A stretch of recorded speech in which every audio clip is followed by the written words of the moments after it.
Это программа АИС-отходы. Татарстанский региональный оператор по обращению с отходами расширил парк техники и подключил ее к системе, которая контролирует всю работу. Данная программа в режиме реального времени позволяет отследить перемещение каждого кубического метра и каждого килограмма отходов с контейнерных площадок до специализированных мусороперерабатывающих станций и полигонов. Каждый вывоз фиксируется на планшеты, которые подключены к этой системе, то есть загружаются фотографии до, после. Как эти и другие инновации внедряют в ЖКХ, сегодня показали Рустаму Миниханову. Так, Татэнергосбыт использует интеллектуальную систему учета электроэнергии в многоквартирных домах. Информация приборов учета по каналам связи поступает в Центр сбора и обработки данных Татэнергосбыта, далее в биллинговую программу, где производится расчет и потребителям выдается единый платежный документ. На базе Татэнергосбыта уже 5 лет работает единый расчетный центр. Ежемесячно компания получает более 2 миллионов платежей за ЖКХ.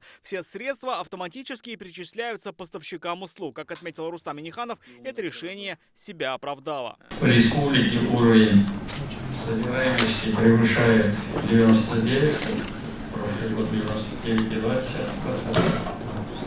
Во многом это результат связан с тем, что единый расчет обслуживает 82%. Однако не все компании берут в свою работу новации и делают платежи прозрачными. С ноября 2021 года акционерным обществом Татэнергосбыт слайд проведены работы по переводу 37 управляющих и ресурсоснабжающих организаций в единый расчетный центр. На расчеты Татэнергосбыт переведено 187 тысяч лицевых счетов.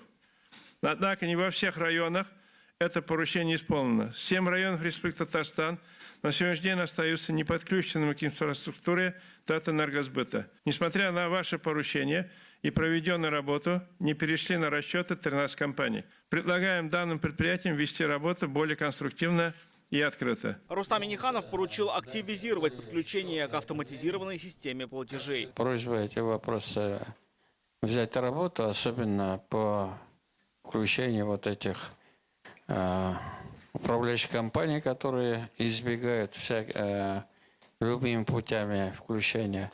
Проанализировать, какая у них платежная дисциплина, как они со своими клиентами работают.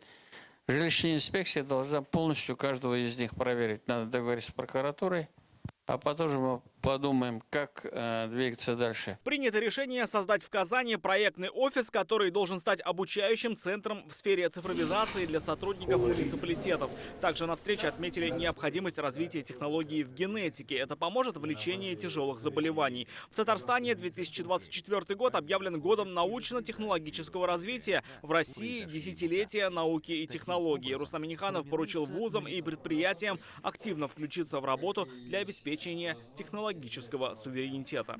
Рамиль Шайдуллин, Дмитрий Аренин, Алмаз Единов, ТНВ, Казань.